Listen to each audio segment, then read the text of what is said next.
I could feel the weight of 20 years in my shoulders as I adjusted my blazer before entering the restaurant.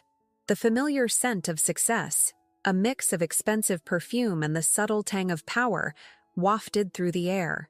Le Bernardin was Anthony's choice, of course. Always the showman. Even now, 5 years after our divorce. My heels clicked against the marble floor, each step a reminder of how far I'd come from the uncertain 25-year-old who had married into the Willis family business. Back then, Willis Foods was a struggling regional distributor worth barely $5 million, drowning in debt and outdated management practices. Ms. Willis, the maitre d' greeted me with practiced deference, no doubt noticing the Cartier watch I'd gifted myself when we hit $50 million in valuation last year. Mr. Willis is already seated. I nodded, ignoring the subtle sting of still sharing his last name.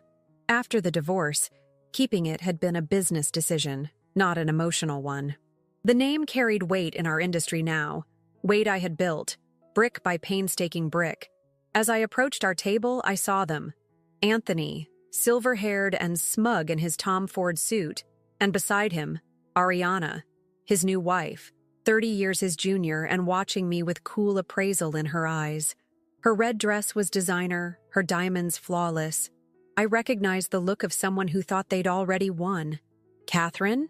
Anthony stood with practiced charm, kissing my cheek as though we were old friends rather than battle-scarred veterans of a 15-year marriage and bitter divorce. You look wonderful. Business must be booming. It is, I replied, meeting his eyes directly. We cleared $100 million in valuation last quarter. A flicker of something, surprise, perhaps even respect, crossed his face before the mask of confidence returned.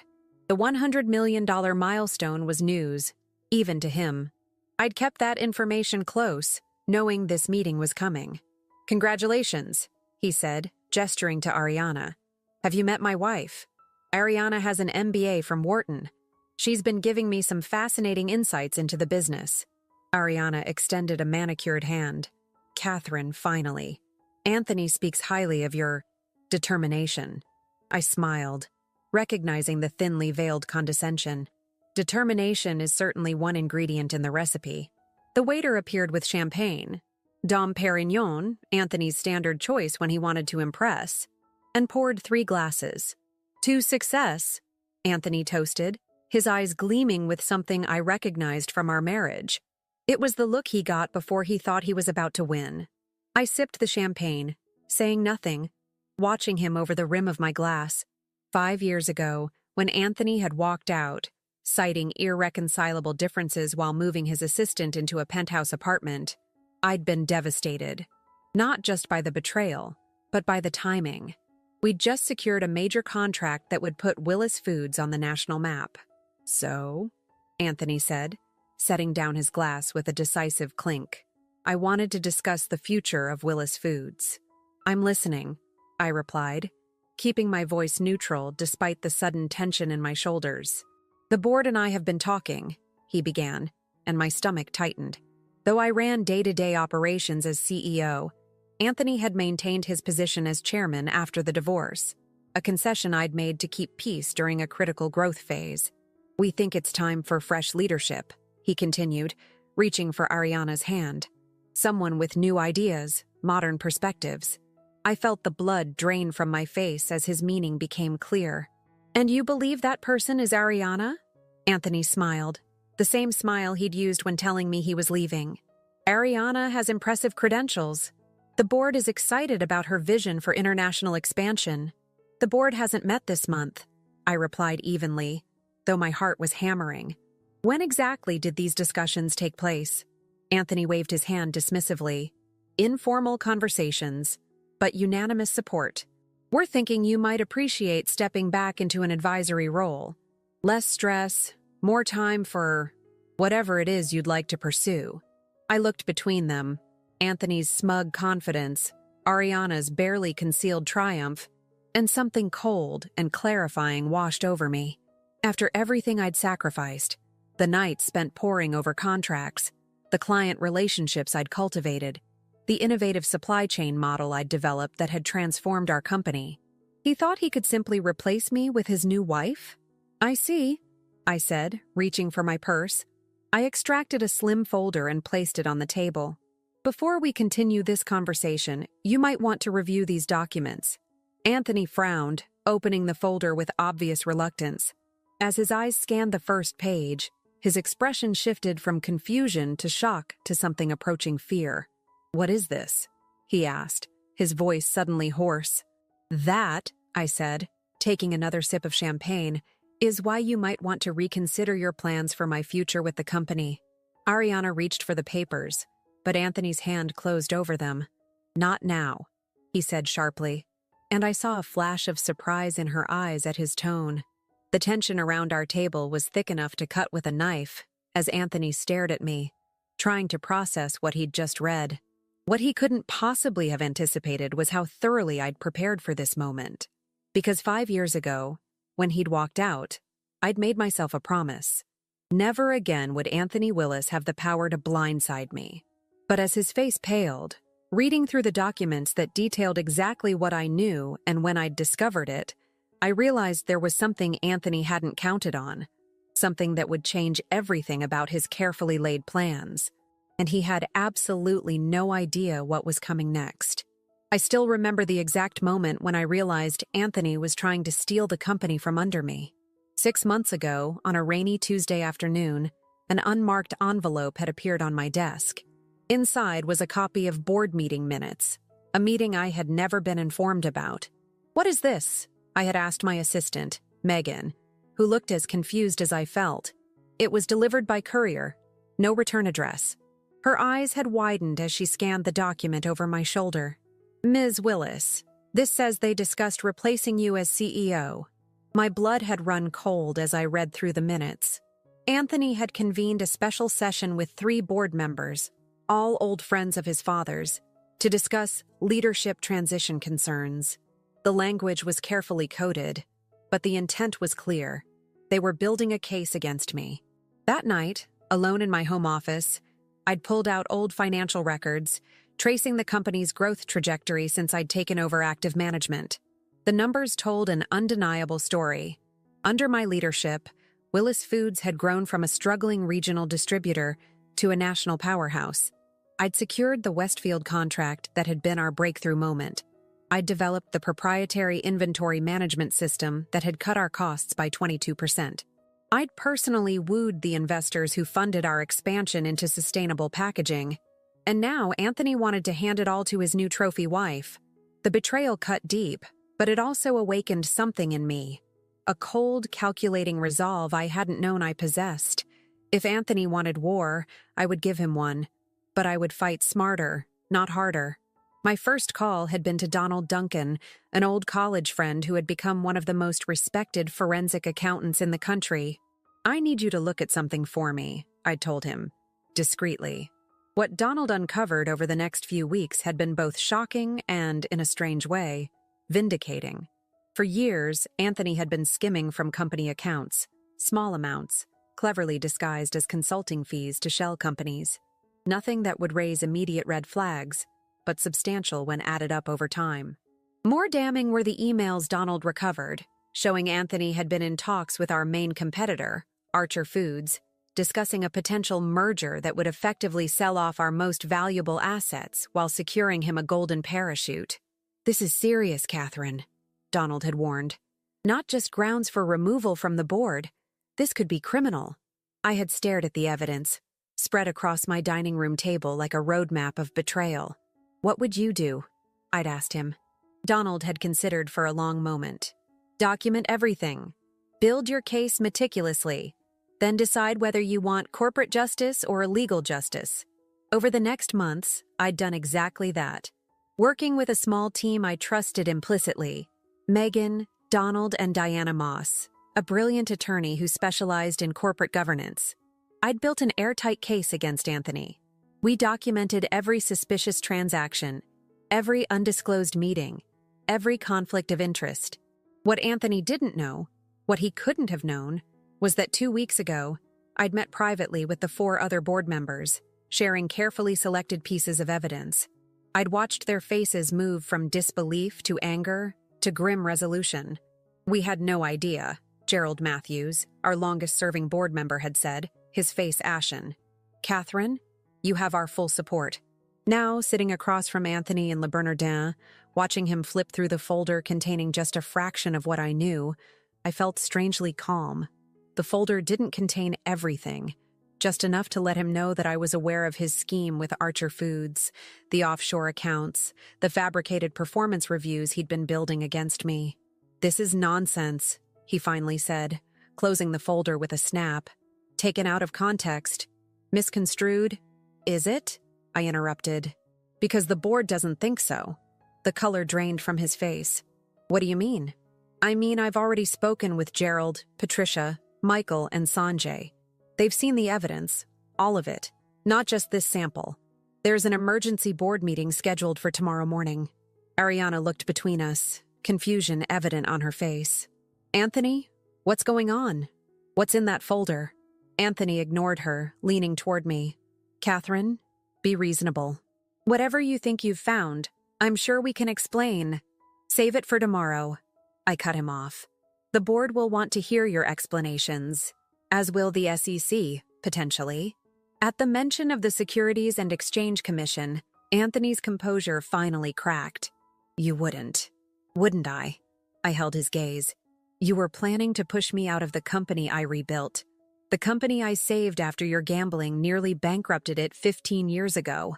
Ariana's head snapped toward Anthony. "Gambling? You told me it was a market downturn that—" "Not now, Ariana," Anthony hissed. I felt a flicker of pity for her. She clearly didn't know the real Anthony, the man who had lost $2 million at underground poker games while our company teetered on the brink of bankruptcy. The man I had covered for, paid off his debts, and then worked tirelessly to rebuild what his recklessness had nearly destroyed. "Tomorrow morning, 9 a.m., I said, standing up. "I suggest you prepare carefully."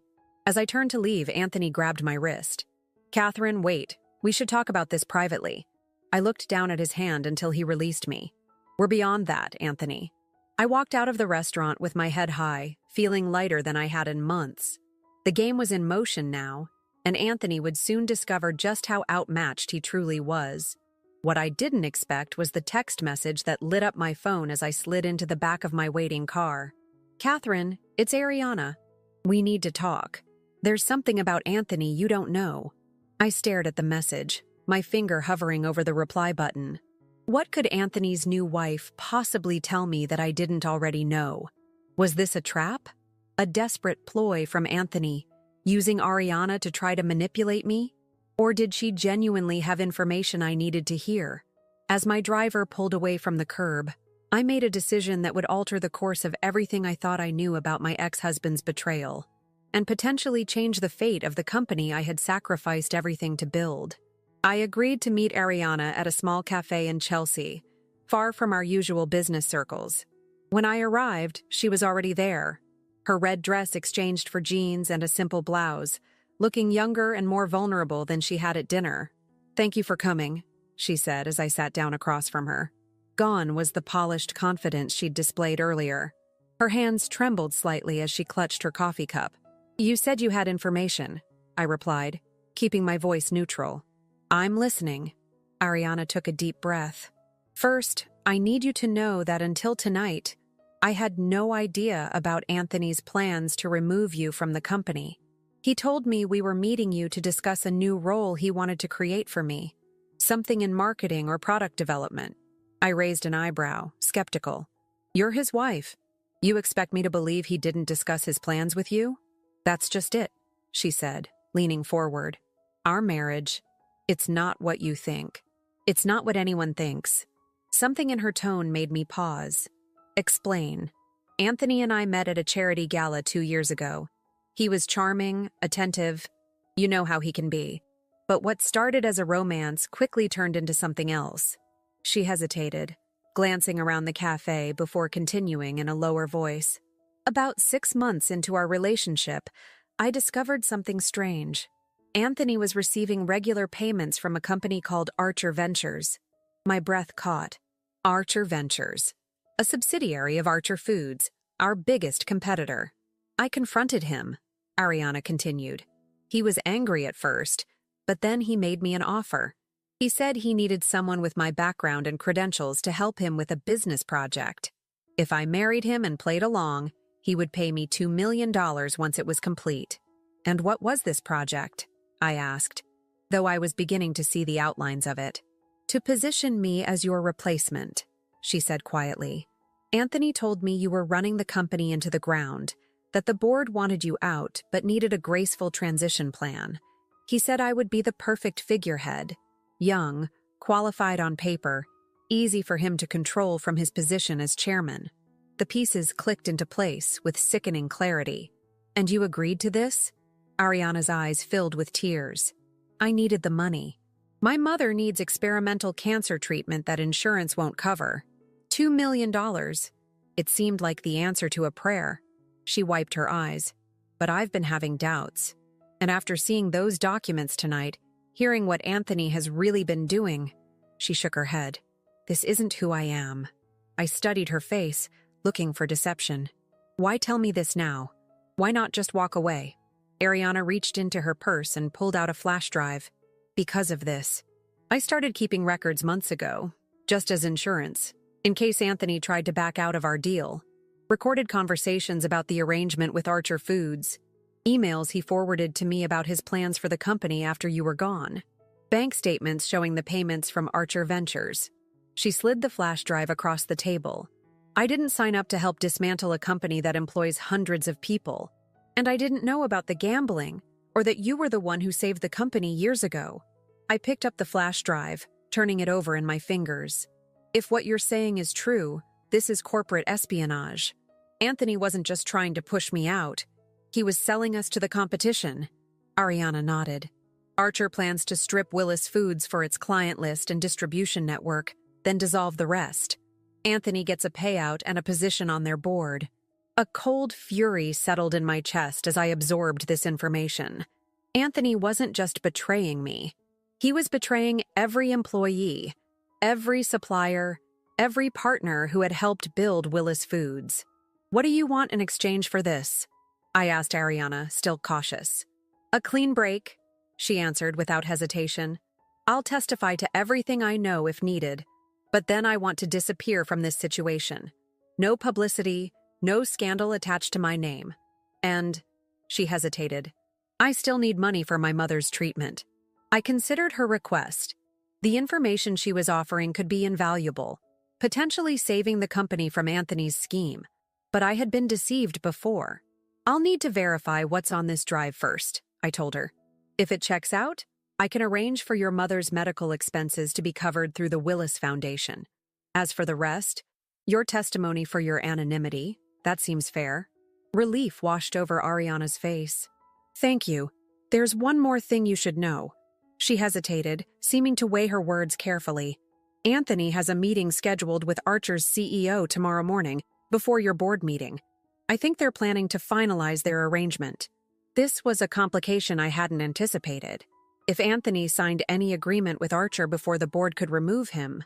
Where is this meeting happening? I asked. 7 a.m. at Anthony's penthouse.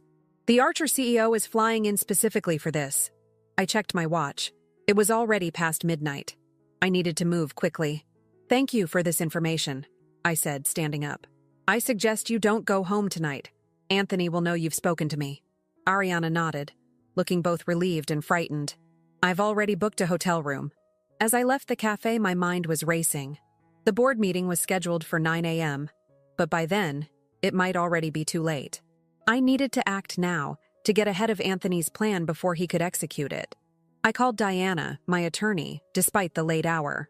I need an emergency injunction, I told her when she answered. And I need it by 6 a.m. Catherine, that's nearly impossible, Diana replied, immediately alert despite being woken up. What's happened? Anthony is selling us to Archer Foods. I have evidence, but he's meeting their CEO at 7 a.m. to finalize the deal. There was a pause as Diana processed this. I'll call Judge Winters. He owes me a favor.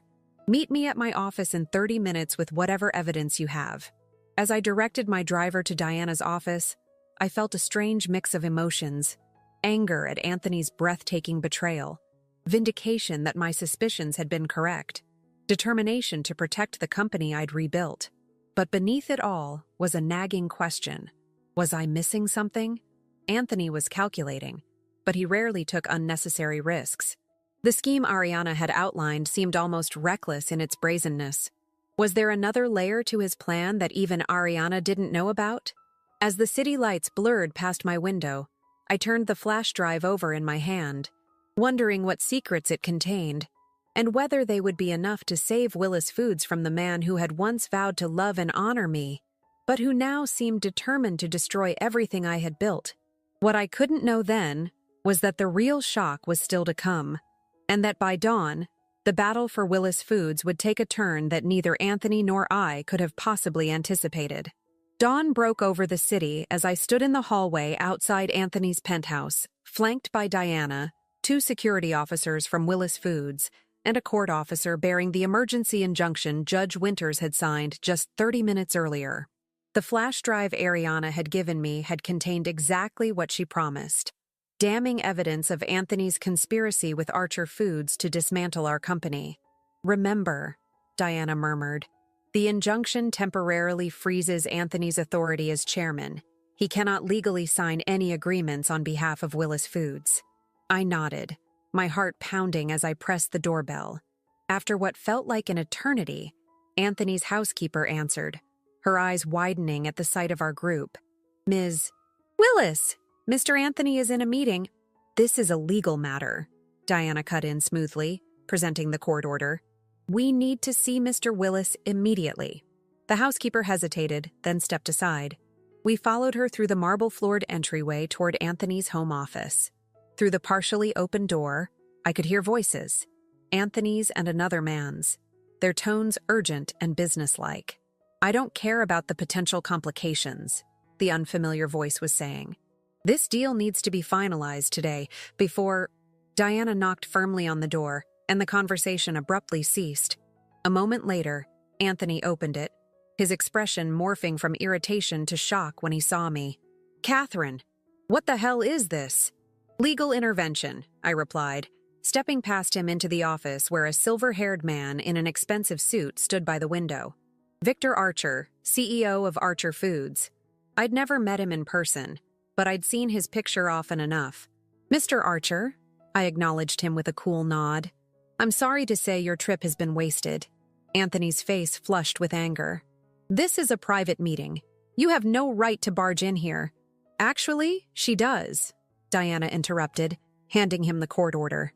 "This emergency injunction temporarily suspends your authority as chairman of Willis Foods, pending a full board investigation into allegations of corporate espionage and breach of fiduciary duty." Anthony scanned the document, his face paling. "This is absurd. You can't possibly have convinced a judge." "We have evidence, Anthony," I said quietly. "All of it. The payments from Archer Ventures, the emails about dismantling Willis Foods, your arrangement with Ariana." At the mention of his wife, Anthony's expression hardened. "She came to you." I should have known. Victor Archer, who had been watching this exchange with increasing alarm, stepped forward. "What exactly is happening here, Anthony? You assured me this transaction was above board." "It's far from that," I told him, opening my laptop to display the evidence we'd compiled overnight. "Mr. Archer, your company has been participating in a scheme to illegally acquire Willis Foods assets through a compromised board chairman. That opens Archer Foods to significant legal liability." Archer's expression darkened as he looked through the emails and bank statements. "Anthony, you told me this was a legitimate acquisition strategy, that the board was on board." "The board knew nothing about it," I corrected him. "In fact, they'll be voting to remove Anthony from his position in approximately 2 hours. Anthony's composed facade finally cracked. "This is a setup. Victor, she's trying to block the deal because she knows Willis Foods is failing. She's desperate. Willis Foods' valuation just hit $100 million, I cut in. Our quarterly reports show growth across all divisions. The only failure here is your attempt to sell out the company for your personal gain." Archer closed the laptop, his expression grim. "I think I've seen enough. Anthony, whatever arrangement we discussed is off the table. Archer Foods won't be associated with anything illegal." He turned to me. Ms. Willis, I apologize for my company's involvement. I was clearly misled about the nature of this potential acquisition. Your apology is noted, I replied coolly. Though I expect Archer Ventures will be hearing from our attorneys about the payments already made to facilitate this scheme. As Archer gathered his briefcase, clearly eager to distance himself from the situation, Anthony made one last desperate attempt. Catherine, be reasonable. We can work something out. The company needs both of us. No, Anthony, it doesn't. I gestured to the security officers. These gentlemen will escort you to the board meeting. You can explain yourself to everyone at once. As the security officers moved toward Anthony, something shifted in his eyes. A coldness I recognized from our worst moments during our marriage. You think you've won, he said softly, but you're forgetting something important. And what's that? I asked, suddenly wary of his calm. The Willis Family Trust, he replied with a twisted smile. My father's trust still controls 30% of the company shares, and I'm the sole trustee. Even if the board removes me as chairman, I still control those votes. I felt a chill at his words. The trust had been established by Anthony's father decades ago, with provisions that gave the trustee significant power. It was a detail I'd overlooked in my focus on the immediate threat of the Archer deal. That trust was intended to protect the company, not destroy it, I argued. Your father would be appalled at what you're trying to do. My father is dead, Anthony replied coldly, and his intentions are irrelevant. The legal reality is that I control those shares. So go ahead, have your board meeting. Remove me as chairman. But remember, I can still block any major decision you try to make. I can make Willis Foods ungovernable until you agree to my terms.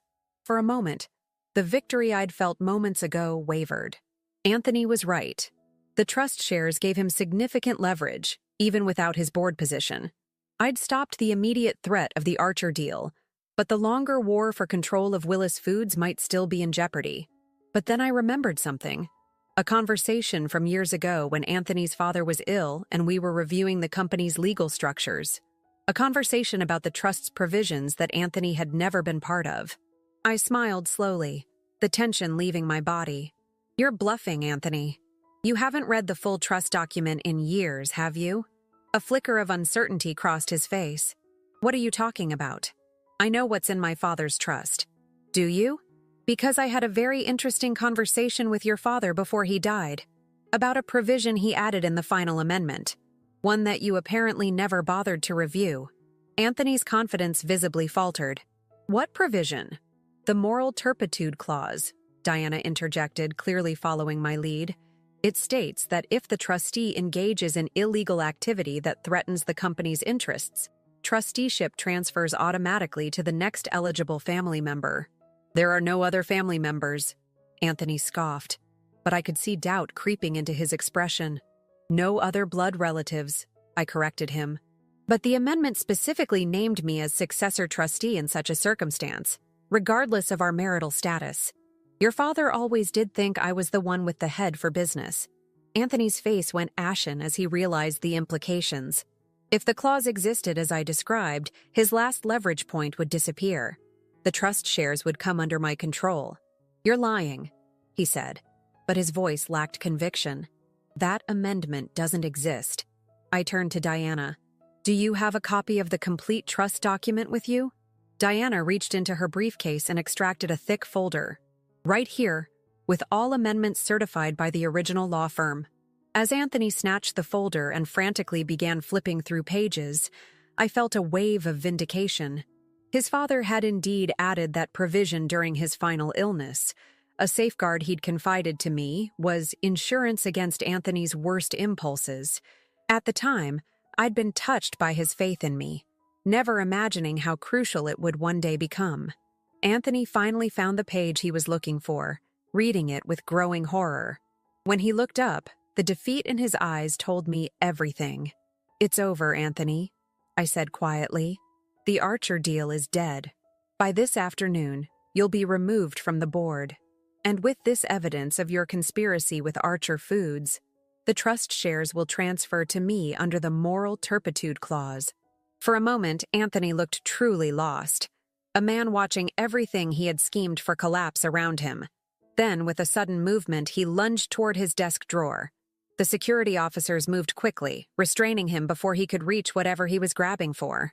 As they pulled him back, I stepped forward and opened the drawer myself. Inside was a handgun. The room went deathly silent as we all stared at the weapon. Had Anthony actually been desperate enough to? I couldn't even complete the thought. "Mr. Willis," one of the security officers said, his voice hard, "you're now facing potential charges far more serious than corporate malfeasance." As they restrained Anthony more securely, I found myself suddenly exhausted. The adrenaline that had carried me through the night was fading, leaving behind a hollow ache as I confronted how far my ex-husband had been willing to go. Diana placed a gentle hand on my shoulder. "We should go. The board will be gathering soon." I nodded, unable to look at Anthony any longer. As we turned to leave, he called after me, his voice breaking. "Catherine, please. Everything I did, it was for us, for the company. You have to understand." I paused at the door, turning back one last time to the man I had once loved, once trusted with my heart and my future. "No, Anthony. It was always for you. The difference between us is that I built something you only know how to destroy." As we left the penthouse with Anthony in the custody of security and the police on their way, I felt no triumph, only a deep sadness for what might have been, and a steely resolve for what must come next. Because while the immediate battle was won, I knew the war wasn't over. The company would be shaken by Anthony's betrayal. Employees, clients, and investors would need reassurance. And I would need to rebuild not just the business structure, but the trust that Anthony had so callously broken. What I didn't realize, as I headed toward the emergency board meeting that would make all this official, was that the final twist in this saga was still to come, one that would force me to confront not just Anthony's betrayal, but a painful truth about myself that I had spent 20 years avoiding. The boardroom fell silent as I concluded my presentation.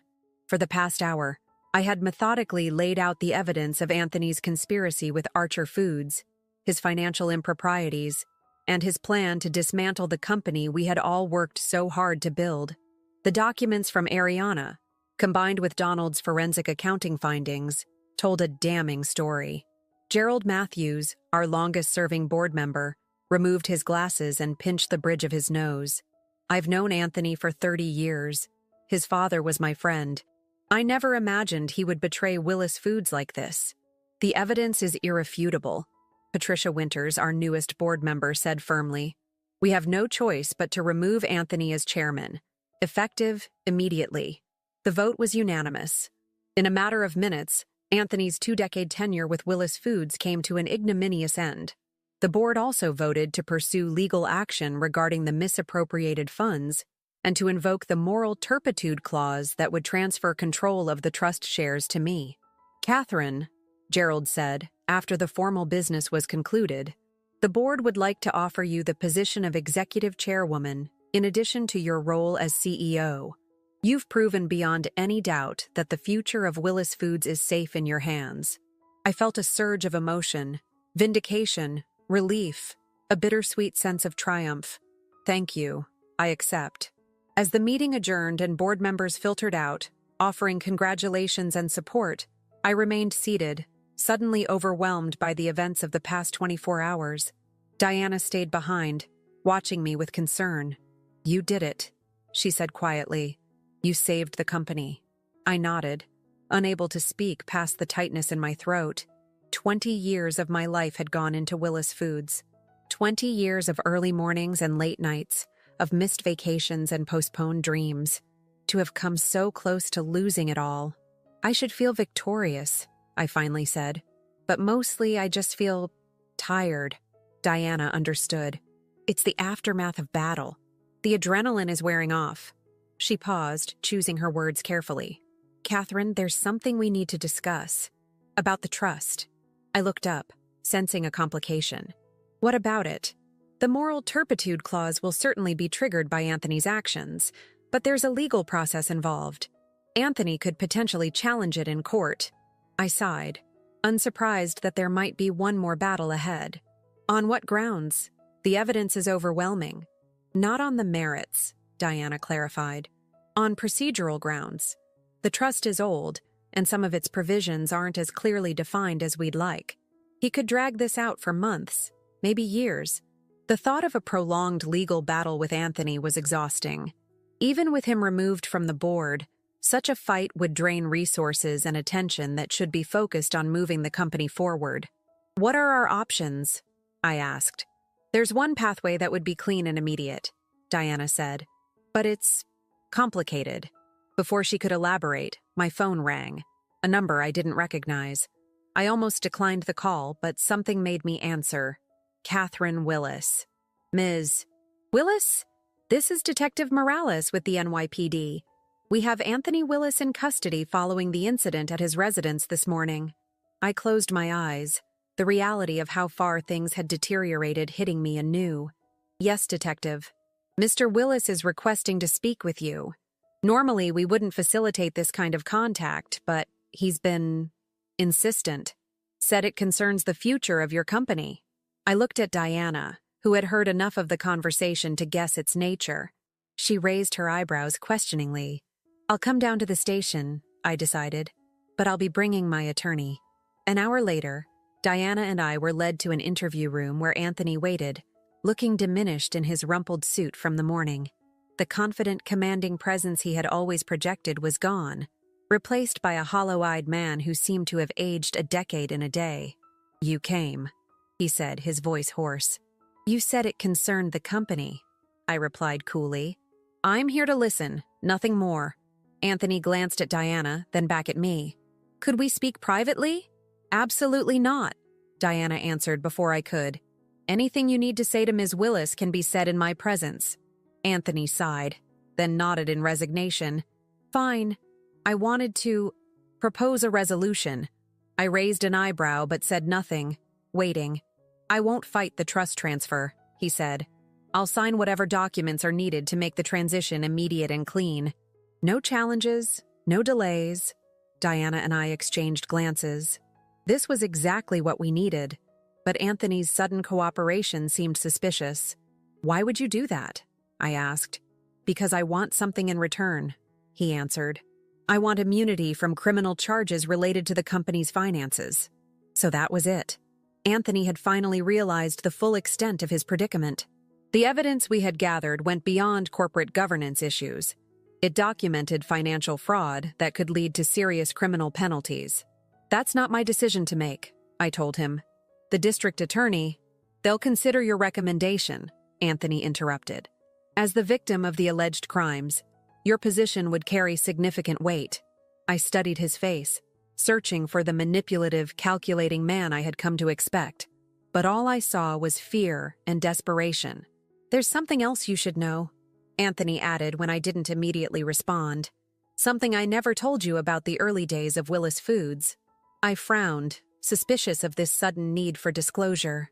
"What are you talking about?" "Your innovations, the inventory management system, the sustainable packaging initiative. They weren't entirely your ideas." I felt a flash of anger. Even now, was he trying to diminish my contributions? "I developed those systems from the ground up, Anthony. You know that." "Yes and no," he said, leaning forward. "What you don't know is that your father had been working on similar concepts before his accident." The mention of my father sent a jolt through me. He had died in a car crash when I was 19, 6 years before I married Anthony and joined Willis Foods. I'd barely known about his professional life. "What does my father have to do with this?" My voice had lost its professional edge. "Your father consulted for Willis Foods in the early 90s, Anthony said. "He developed prototype systems that were remarkably similar to what you later created, especially the inventory management approach. My father kept all his work after he died, filed away as potential future assets. I struggled to process this information." "Are you saying you stole my father's work and hid it from me?" Anthony shook his head. "No. I'm saying when you joined the company and started developing those systems, I recognized the similarities, but I never showed you his work. I wanted to see if you'd arrive at the same solutions independently, and you did. It was uncanny." "Why tell me this now?" I demanded, my hands trembling slightly. "Because you deserve to know the truth, that the brilliance you've demonstrated, it's in your blood. The company was always meant to be yours, Catherine. In some cosmic way, you were finishing what your father started. I sat back, momentarily speechless. Was this manipulation? A final attempt to throw me off balance? Or was Anthony facing the ruins of his life, finally offering a truth he'd withheld for decades? Diana touched my arm gently. We need to discuss this proposal in private. I nodded, still processing Anthony's revelation about my father. We stepped outside, moving to a quiet corner of the hallway. He's desperate, Diana said immediately. He'll say anything. I know, I replied. But what if it's true about my father? Would Anthony invent something that could be so easily disproven? Diana considered this. Even if it's true, it doesn't change the legal situation. We need to focus on the deal he's offering. Immunity in exchange for a clean transfer of the trust shares. She was right, of course. Whatever Anthony's motivations for this last-minute disclosure, the practical matter at hand was resolving the trust issue without a protracted legal battle. What would you advise? I asked her. From a purely business perspective, taking the deal makes sense. It secures the trust shares immediately, removes any uncertainty about control of the company, and lets you move forward without distraction. I nodded slowly. And from a justice perspective? Diana sighed. That's not a legal question, Catherine. That's something only you can answer. We returned to the interview room where Anthony waited, his eyes following me with an intensity that reminded me of our early years together, before ambition and resentment had poisoned what we'd built. I'll consider recommending leniency, I told him, on one condition. Everything you just told me about my father, I want documentation. Every file, every note, every prototype he worked on. Relief washed over Anthony's face. It's all in a storage unit in Queens. I've kept everything. If what you've told me checks out, I'll speak to the district attorney, I said. But understand this, Anthony. This is the last time I will ever help you. After today, our paths never cross again.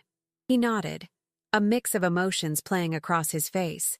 For what it's worth, Catherine, watching you build Willis Foods into what it is today has been remarkable. Whatever else happened between us, I've always respected what you accomplished. I didn't acknowledge his words. Some wounds went too deep for forgiveness. Some betrayals left permanent scars. 2 weeks later, I stood in my office, looking out over the New York skyline as the sun set, painting the city in shades of gold and amber. On my desk lay the final paperwork transferring the Willis family trust shares to my control, signed by Anthony and approved by the court. Beside it was a worn leather portfolio containing my father's work from nearly 30 years ago, the seed ideas that had, unknowingly, guided my own innovations. Anthony had been telling the truth about that at least. Pages of my father's neat handwriting outlined concepts that were eerily similar to systems I had later developed on my own. It was as though some part of him had lived on through me, guiding my instincts without my knowledge. A knock at the door drew my attention. Megan entered carrying a small gift box. The board sent this, she said, placing it on my desk, for your official appointment as executive chairwoman tomorrow. After she left, I opened the box to find an elegant silver nameplate for my desk. Catherine Willis, executive chairwoman and CEO. My fingers traced the engraved letters of my name, Anthony's name, technically, the one I had kept after our divorce because it carried weight in the business world. But now, for the first time, it felt truly mine. Not a borrowed identity, but one I had earned through 2 decades of relentless work and unwavering vision. My phone pinged with a message from Donald. Final valuation report complete. Willis Foods now officially worth $120 million. Congratulations, Catherine. I smiled, setting down the phone. In the quiet of my office, with night falling over the city, I allowed myself a moment to simply breathe, to acknowledge the journey that had brought me here and the battles I had won. What Anthony never understood, what he could never grasp despite his intelligence and ambition, was that building something lasting required more than clever schemes and power plays. It required vision, persistence, and integrity. It required loving what you built enough to put it before your own ego. In 2 days, I would stand before the entire company and outline our path forward.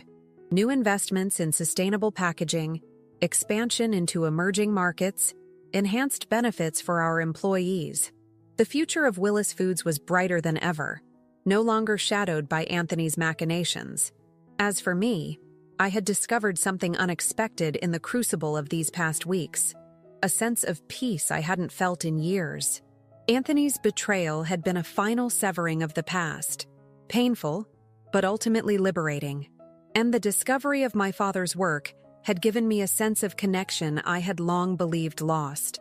I was no longer Catherine Willis, the woman who had married into a family business and saved it from collapse. I was Catherine Willis, the visionary who had transformed that business into something extraordinary, continuing a legacy I hadn't even known was mine to carry. Tomorrow would bring new challenges, new opportunities, new mountains to climb. But tonight, in the quiet triumph of this moment, I allowed myself to simply be proud of the woman I had become, not defined by Anthony's betrayal or anyone else's expectations, but by the strength I had found within myself. The company was mine. The future was mine. And for the first time in 20 years, I was completely free to shape both exactly as I chose. The glass ceiling I had spent my career pushing against hadn't just cracked, it had shattered completely. And in that achievement, I had discovered my most important truth. The greatest power isn't in conquering others, but in becoming exactly who you were always meant to be.